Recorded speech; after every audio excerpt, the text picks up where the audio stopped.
Students, good morning. आज हम जिस पोएम का अध्ययन करने जा रहे हैं वो आपकी दूसरी कविता है, दूसरा पोएम है, जिसका नाम है द ट्रू ब्यूटी, अर्थात सच्ची सुंदरता। प्रस्तुत कविता द ट्रू ब्यूटी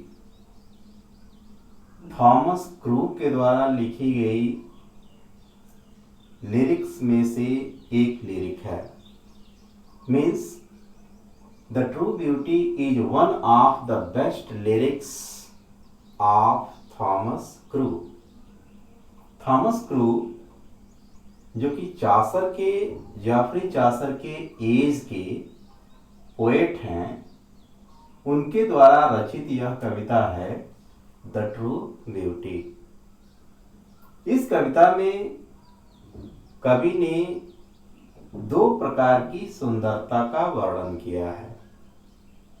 पहली सुंदरता फिजिकल ब्यूटी और दूसरी सुंदरता स्पिरिचुअल ब्यूटी। इस कविता में दो स्टैंजा आपको दिखाई दे रहे हैं।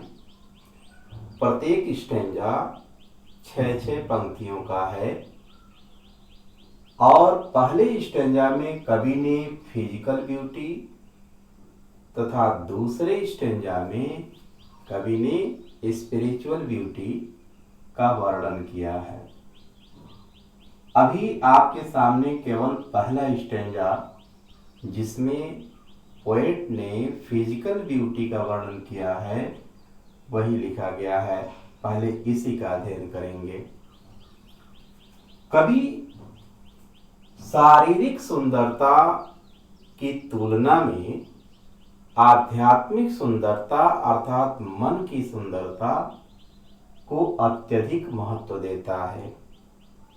इस पोएम में वह यह कहता है कि शारीरिक सुंदरता के अपने कुछ लिमिट्स होते हैं।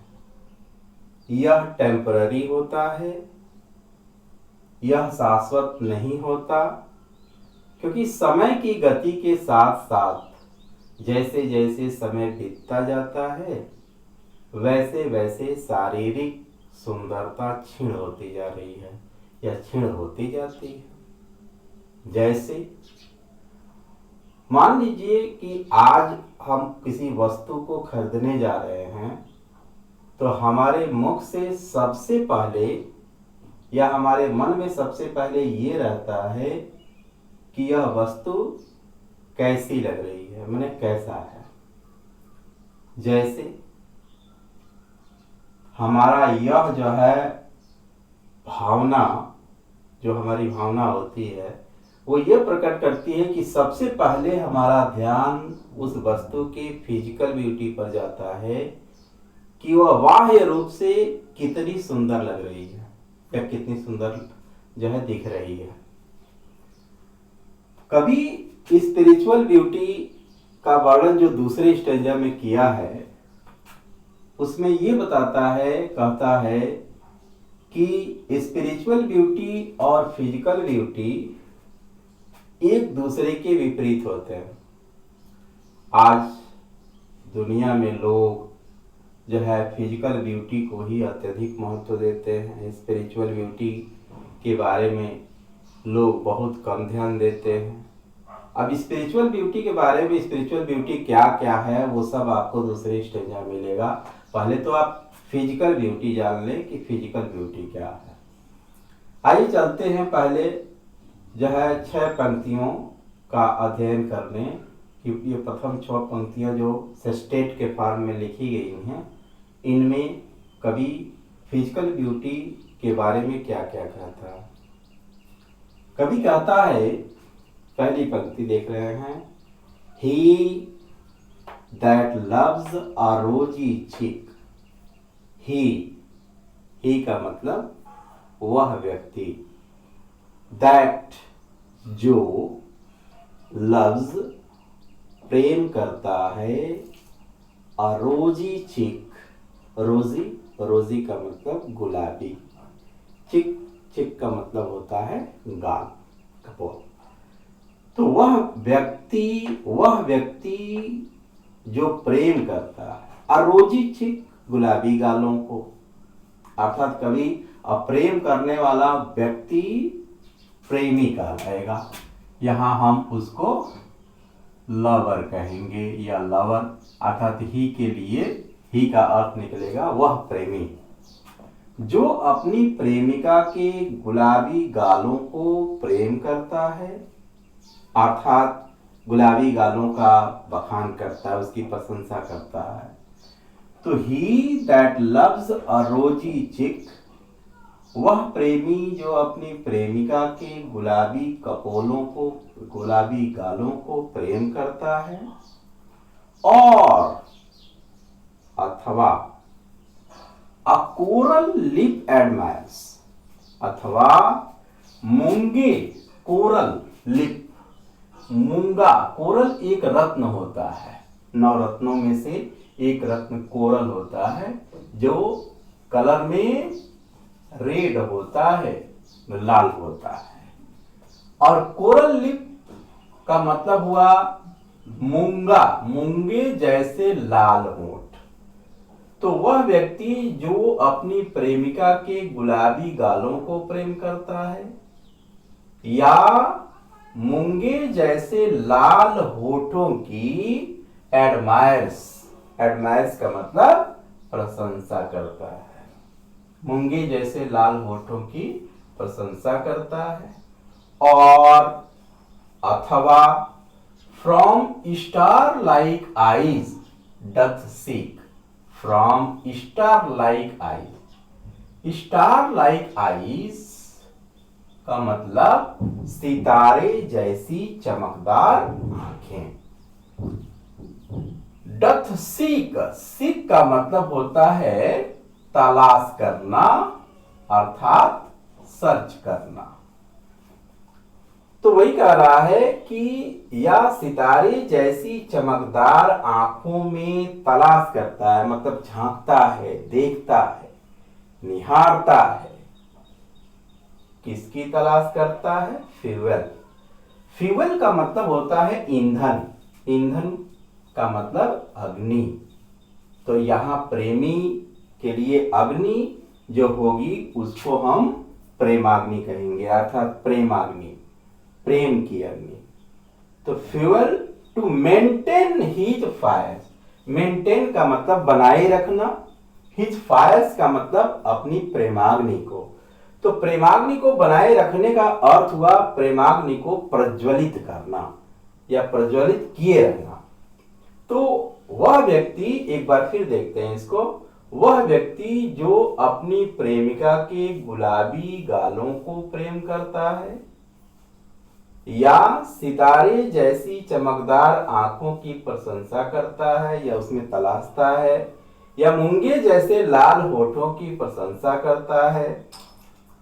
As old time makes these decay, आगे कवि लिखता है कि एज जैसे जैसे, ओल्ड टाइम अर्थात समय बीतता जाता है, ओल्ड होता जाता है, मेक्स दिस डिके वैसे वैसे उसी तरह से ये शारीरिक सुंदरताएं अर्थात रोजी चिक, रोजी चिक, कोरल लिप, कोरल लिप और star like eyes, star like eyes जैसी शारीरिक सुंदरताएं डिके हो जाती हैं। डिके का मतलब होता है क्षय हो जाना, माने इनका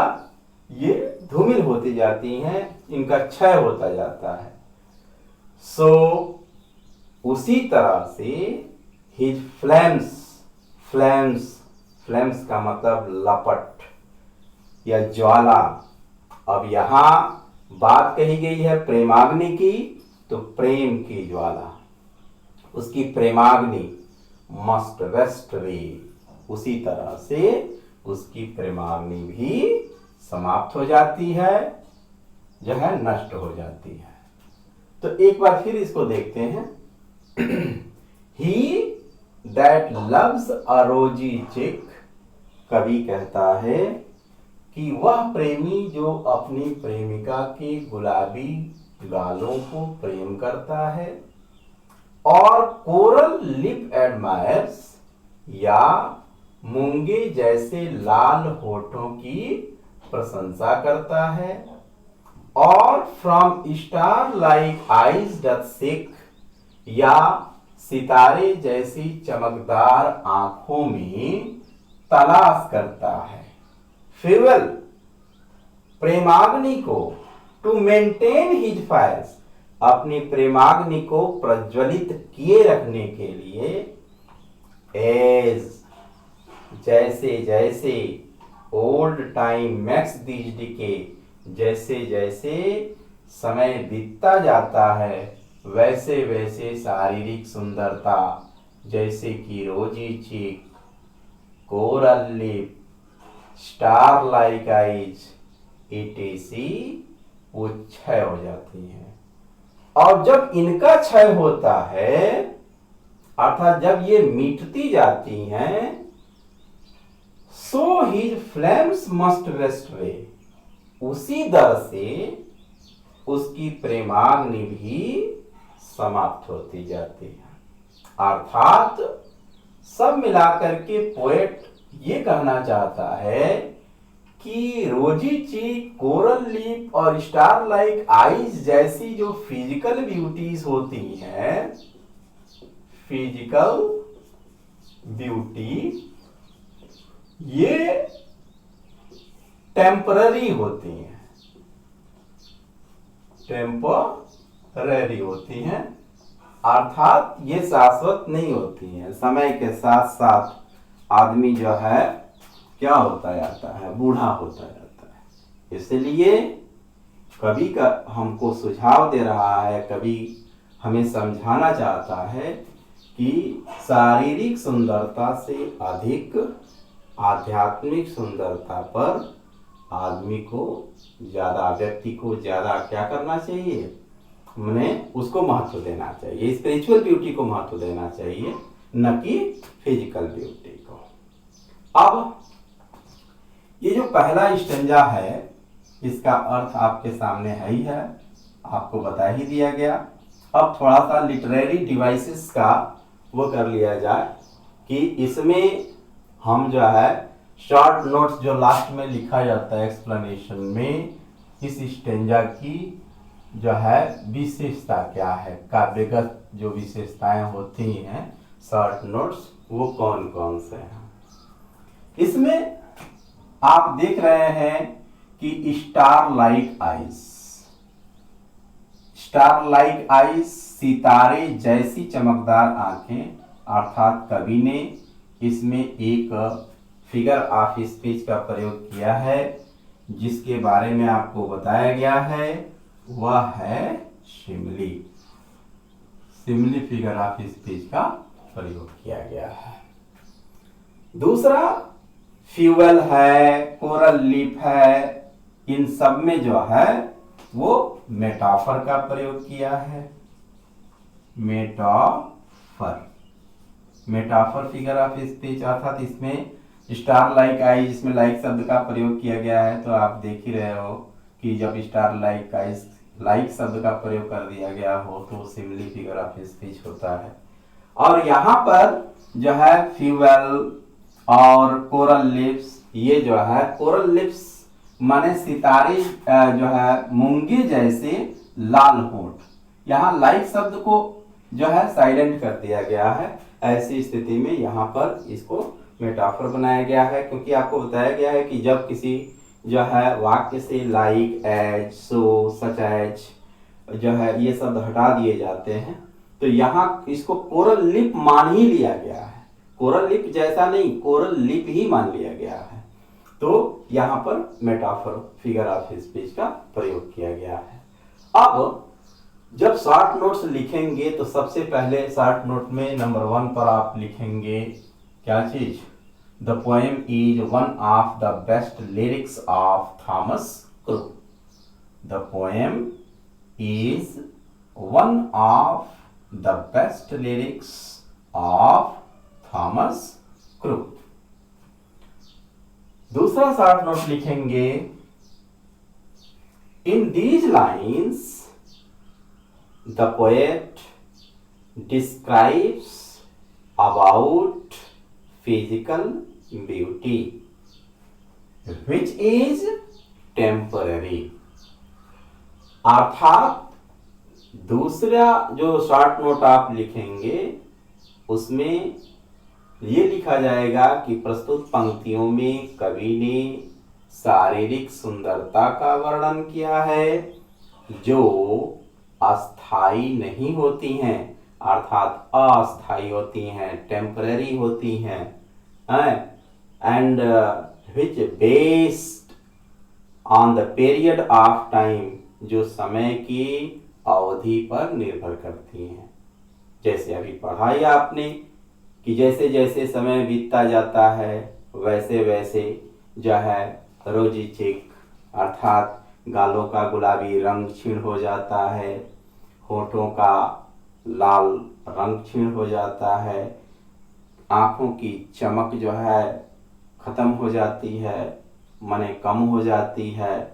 तो ये समय की गति के साथ साथ जो है क्षीण होने वाली सुंदरता है। इसीलिए हम कह रहे हैं या कवि भी कह रहा है कि these types of beauties are not permanent, these are temporary. So we should not praise physical beauty. अब देखा भी जाता है, हम महसूस कर सकते हैं, समझ सकते हैं कि जहां भी किसी चीज का वर्णन, किसी जो है व्यक्ति का वर्णन करना होता है तो इस जो है इन शब्दों से ही उसका वर्णन किया जाता है। अब देखिए, अब इस स्टेंजा का एक्सप्लेनेशन करना है तो आप लिख सकते हैं रेफरेंस, पहले हेडिंग देते हैं रेफरेंस, तो रेफरेंस में लिखते हैं these lines have been taken from the poem The True Beauty, composed by a great poet of the age of Geoffrey Chaucer, Thomas crook. Geoffrey Chaucer, जिनको हम इंग्लिश पोएट्री का father कहते हैं, Geoffrey Chaucer, Geoffrey Chaucer, उनके as के ये कवि हैं थॉमस क्रूक। कॉन्टेक्स्ट में लिखेंगे, दूसरी हेडिंग कॉन्टेक्स्ट होती है, उसमें लिखेंगे here in these lines the poet describes about physical beauty which is temporary and it based on the period of time।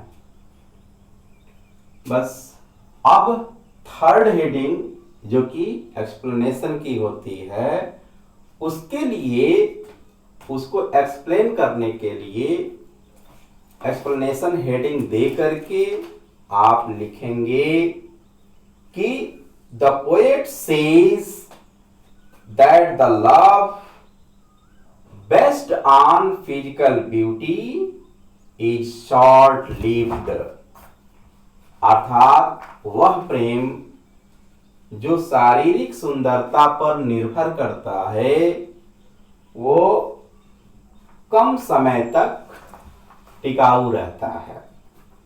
दूसरा है, आगे इसके लिखेंगे he is attracted by the physical charms of his beloved, वह अपनी प्रेमिका के जो है भौतिक आकर्षण से जो है आकर्षित होता है। आगे लिखेंगे he loves her for the rosy color of her cheek. He praises because her lips are as red as jam, that is called coral. और वह उसकी प्रशंसा इसलिए करता है क्योंकि उसके होठ मूंगे के समान लाल होते हैं. He keeps the fire of his love alive by her eyes. वह अपने प्रेम की अग्नि को प्रज्वलित करता है अपनी आंखों से देख करके, तलाश करके. which are as bright as the star in the sky.